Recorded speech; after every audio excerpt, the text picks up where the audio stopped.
안녕하세요. 서울과학기술대학교 IT 정책전문대학원 박사과정에 재학 중인 우동훈입니다. 제가 오늘 발표할 논문은 하이프 사이클과 디지털 미디어 트렌드 차이 분석입니다. 발표 순서는 다음과 같습니다. 왜 서양이 지배하는가를 집필한 이언 모리스는 사회 발전은 기반을 필요로 하고 기반이 갖춰지면 발전 속도에 가속도가 붙는다라고 말합니다. 원시 인류가 돌도끼를 들기까지 시간은 수백만 년, 돌도끼에서 철제칼을 들기까지 시간은 만년 이내, 총을 드는데 3000년도 안 걸렸습니다. 1775년 제임스 와트의 증기기관의 등장과 산업혁명의 촉발로 사회발전의 기반을 갖추면서 인류의 발전 지수는 90도 각도로 수렴하게 되었는데, 현재 PC가 개발되고 인터넷에 접속할 때까지 14년, 스마트폰 스펙은 1년이 멀다 하고 급속 성장하고 있습니다. 이렇게 빅데이터와 더불어 신기술 출현 속도나 기술 발전 속도는 점점 빨라지고 있습니다. 이 때문에 유망한 기술을 발굴하거나 성장 가능성을 예측하는 것은 현재 중요한 이슈인데, 현행 연구에서는 기술을 조기 발견하고 변화를 예측하기 위해 다양한 기술 수명주기 모델을 언급하였습니다. 본 연구에서는 기술 수명주기 모델 중 가트너의 하이프 사이클이 정보기술 분야에서 가장 많이 이용되고 있고, 시간에 따른 기대치의 변화량이 디지털 미디어 내 언급량과 관계가 있을 것이라는 아이디어로 하이프 사이클을 선택했습니다.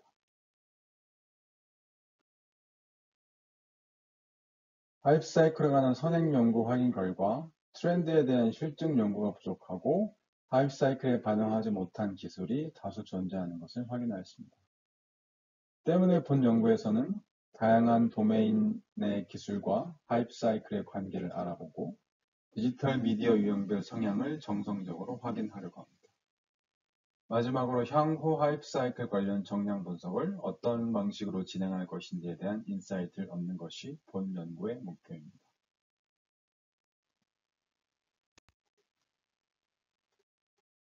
하이프 사이클은 제키 펜이 기술의 성숙도와 상용화 정도를 표현하기 위해 개발하였는데, 기술의 생명주기를 5단계로 설명하고 현재 기술이 어떤 단계에 위치하고 가까운 미래에 어떻게 발전할 것인지를 예측합니다. 하이프 사이클의 수명주기를 단계별로 설명하면 다음과 같습니다. 1단계 발생기에서는 기술의 잠재력에 따라 기술 상품이 출현하는 시기입니다. 2단계 거품기에는 해당 기술의 관심이 높아지는 시기입니다. 3단계 기술 붕괴기는 기술의 관심이 하락하거나 상용화에 실패합니다. 4단계 안정기에서는 초기 상품에 대한 개선 버전이 등장합니다. 마지막 5단계 성장기에서는 상업성이 인정되는 시기입니다. 하지만 하이프 사이클을 이용하여 기술의 트렌드를 도출하기 위해서는 전문가들에게 설문지를 돌리거나 포커스 그룹 인터뷰를 통해 대량의 데이터를 수집하고 분석하는 등의 많은 투자가 필요한 것이 현실입니다. 선행 연구를 통해 확인한 결과 하이프 사이클 실증 연구가 다소 부족하고 제한된 기술들을 대상으로 단순히 현황 분석 정도만 수행한 연구가 대다수인 것으로 확인되었습니다. 따라서 본 연구에서는 하이프 사이클 기대치에 대한 실증 연구를 폭넓게 수행하기 위해 다양한 디지털 미디어로부터 텍스트 데이터를 수집하여 트렌드를 분석하려고 합니다. 하이프 사이클에 관한 선행 연구를 확인한 결과 아래 표와 같은 매핑 결과를 확인하였습니다. 기존 선행 연구에서 하나의 디지털 미디어를 이용하여 분석에 활용했던 선행 연구 기술은 타이달 파워, 하이브리드카, IPTV, ITB-TNT, 자바, P2P 등이었고, 디지털 미디어는 각각 뉴스, 검색량이었습니다. 둘 이상의 디지털 미디어를 분석에 활용한 연구는 블로깅이었고, 이용한 디지털 미디어는 논문과 특허였습니다. 대부분의 선행 연구가 단일 기술에 대한 연구였고, 다수 기술에 대한 하이프 사이클과 한두 개의 디지털 미디어를 통해 트렌드를 비교한 연구도 확인하였습니다. 다수 기술을 분석한 선행 연구는 두 가지를 확인하였습니다. 첫 번째 선행 연구는 IT, NT, BT, ET 관련 하이프 사이클을 유형화하여 116가지 기술을 분석하였고, 두 번째 선행 연구는 1995년에서 2017년 하이프 사이클을 수집하여 360개 기술을 단계별로 분석하였지만 뉴스와 검색량에 해당하는 디지털 미디어만 활용하였습니다. 따라서 본 연구에서는 도메인 전문가가 선정한 17개의 기술을 하이프 사이클 트렌드와 비교하여 본 연구 목표를 달성하려고 합니다. 수집 데이터 또한 하나의 기술에 관해 선행 연구에서 다루지 않았던 디지털 미디어 SNS를 포함하여 2개 이상의 디지털 미디어 문서량을 분석하여 선행 연구에서 실증하지 못했던 분석 작업을 진행하려고 합니다. 본 연구에서 진행했던 연구 방법 및 절차에 대해 설명드리겠습니다. 연구 절차는 크게 3단계로 진행하였습니다. 첫 번째 단계는 하이프 사이클 기술 선정으로 도메인 전문가가 선정한 기술을 가트너의 하이프 사이클 전 생애 주기를 통해 수집합니다. 두 번째 단계는 텍스트 분석으로 기술별로 다양한 텍스트 문서들을 확인하고 데이터를 수집합니다. 마지막 단계로 비교 분석을 수행하는데 수집 및 전처리된 데이터를 이용하여 하이프 사이클과의 트렌드 분석을 진행합니다. 본 연구를 위한 자료 수집은 다음과 같이 진행했습니다. 첫 번째, 도메인 전문가가 도메인을 선정하여 17개 기술을 정의합니다. 두 번째, 17개 기술이 가트너의 어떤 하이프 사이클에 위치하는지 전 생명 주기를 통해 확인합니다. 정보기술 관련 도메인이 많기 때문에 선정된 하이프 사이클은 이머징 테크놀로지가 가장 많았고 하이프 사이클의 기술은 총 36개로 확인되었습니다. 도메인 기술에 관한 디지털 미디어 수집 결과 뉴스, 논문, 특허, 구글 트렌드로 분류할 수 있었습니다. 트렌드 분석을 위해서는 하이프 사이클을 통해 기술의 위치를 전 생애 주기로 수집하고 디지털 미디어를 통해 수집한 문서량을 하이프 사이클 트렌드와 일치시켜 상승, 하강, 유지 등의 단계별 비교 또는 디지털 미디어별 차이를 확인하는 작업을 진행하게 됩니다. 하이프 사이클과 도메인 기술의 트렌드를 비교하기 위해 다음과 같은 분석 작업을 진행했습니다. 도메인 RFID 기술을 하이프 사이클 트렌드와 디지털 미디어 특허와 논문 텍스트 자료를 이용하여 트렌드를 비교한 것이 차트 5입니다. RFID에 대한 하이프 사이클은 2013년도에 최초 발생하여 거품기를 거쳐 안정기, 성장기의 생명주기를 확인할 수 있습니다. 디지털 미디어의 특허 자료는 특허 출원일과 특허 등록일로 분류하여 연도별로 합산하였고 논문은 게재일을 기준으로 그 건수를 연도별로 합산하여 선 그래프를 작성하였습니다.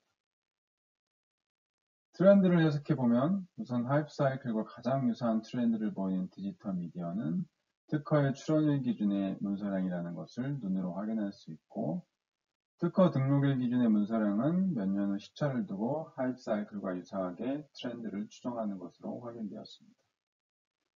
반면에 논문은 기대 분기기 이후에도 지속적으로 상승하는 추세를 확인할 수 있는데 이는 논문 문서량 수집 경로 및 방법에 대한 상세 연구가 필요하다고 판단하였습니다. 이와 같은 방식으로 나머지 16개 기술도 하이프 사이클과 디지털 미디어 문서량의 트렌드를 비교하였습니다. 트렌드 비교를 위해 상승, 하강, 유지 등의 5단계로 생명주기별, 디지털 미디어별 분석을 진행하였습니다. 디지털 미디어 기술과 하이프 사이클의 트렌드를 비교한 결과가 지금 보시는 도표 6입니다.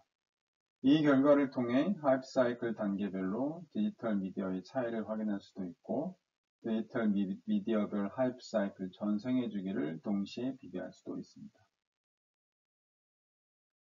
먼저 하이프 사이클 생애 주기별 연구 결과는 다음과 같습니다. 최초 발생기 단계에서는 미국 특허 출연량, 해외 논문, 구글 트렌드 등에서 빠르게 증가함을 확인하였습니다. 도메인 빅데이터는 2012년도 최초 발생기 단계와 유사하였고 도메인 에듀케이션 AI는 2017년도와 유사함을 확인하였고 CDBC는 2018년에서 2019년도 최초 발생기 단계와 유사하였습니다. 반면에 도메인 SOA와 SAS PLM은 디지털 미디어 논문에서 문서량이 감소하였습니다. 거품기 단계에서는 미국 특허 출연량이 대부분의 도메인 트렌드와 유사함을 확인하였습니다. 미국 특허 문서량 외에도 이 시기에 대부분 상승함을 확인할 수 있었습니다. 예를 들어 RFID는 2005년 거품기를 통해 기대치와 최고조에 도달하였습니다. 하지만 디지털 미디어 뉴스와 논문에서 도메인 암호화폐와 사스PLM은 하강하여 해당 원인에 대한 추가 분석이 필요합니다.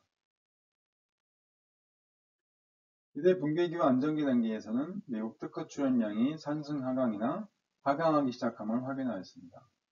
대부분 도메인 기술의 경우 현재 상태를 유지하는 경우도 많았습니다. 디지털 미디어 뉴스의 경우 문서량이 늘어나는 사례가 확인되었는데 부정적 뉴스의 증가로 판단되는 바 추후 감성 분석 관련 추가 연구가 필요합니다. 도메인 AR의 디지털 미디어 한국 특허는 하이프 사이클 트렌드와 정반대의 추이를 확인하여 수집된 특허 문서량의 대상을 재확인할 예정입니다.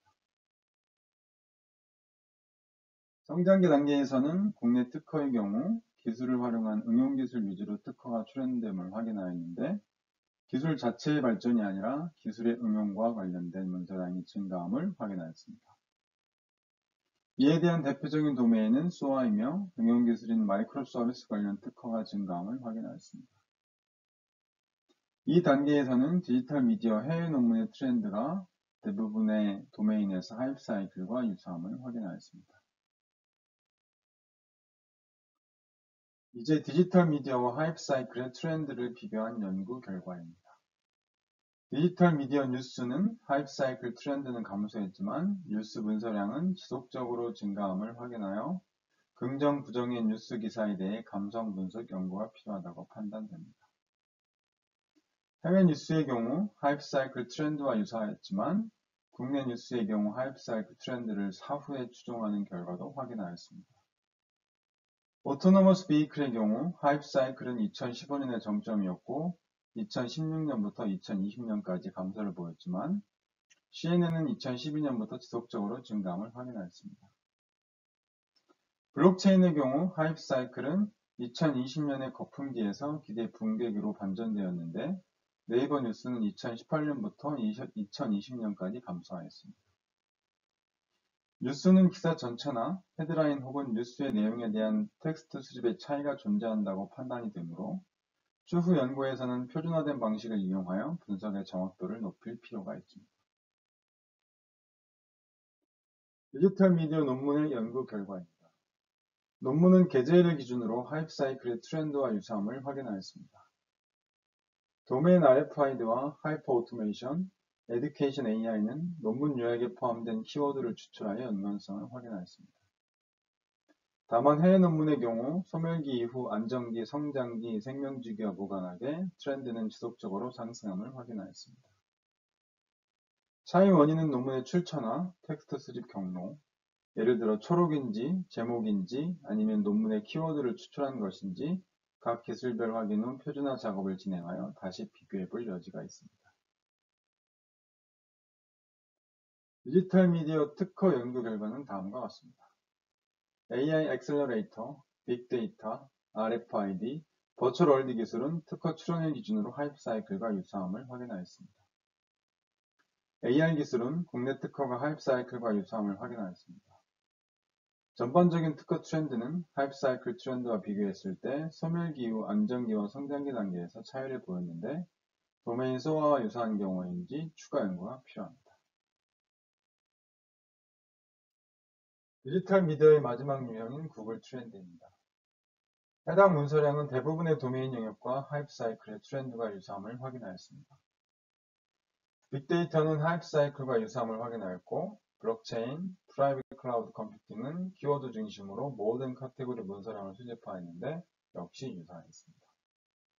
이는 산행 연구에서 구글 트렌드 문서량 자체가 정제되고 정교화된 결과물이라는 언급이 있었는데 그 이유일 것이라고 판단됩니다. 본 연구의 결론입니다. 본 연구의 의의는 두 가지입니다. 첫 번째로 하이프 사이클 기술과 디지털 미디어의 성향을 정성적으로 확인하였습니다. 전문가가 선정한 도메인의 기술 트렌드를 하이프 사이클 생명주기를 정성적으로 분석하여 단계별 혹은 디지털 미디어별 차이를 확인하였습니다. 두 번째, 하이프 사이클 관련 정량 분석을 위해 진행 방식에 관한 인사이트를 제공합니다. 본 연구는 하이프 사이클과 관련된 문서량을 정량적으로 분석하여 통계적 유의미성을 찾거나 통계적으로 예측하기보다는 다양한 기술과 문서들의 성향을 정성적으로 판단하여 향후 정량적 분석을 어떤 방식으로 진행할 것인지에 대한 인사이트를 제공합니다. 본 연구의 한계는 첫 번째로 하이프 사이클과 텍스트 분석을 표준화된 형식으로 진행하지 못했습니다. 뉴스나 논문의 텍스트를 수집할 때 어떤 문서량을 어떻게 취합할지에 관해 표준화하지 못하여 각 전문가가 개별적으로 수행하였습니다. 두 번째로, 특정 도메인 기술은 하이프 사이클 내 전체 생명주기에 등장하지 않기도 합니다. 트렌드 분석을 위해서는 전 생애주기에 위치하는 기술을 확보하는 것이 추후 연구에 도움이 될 것이라 판단됩니다. 이상으로 본 연구의 발표를 마치겠습니다. 지금까지 경청해 주셔서 감사합니다.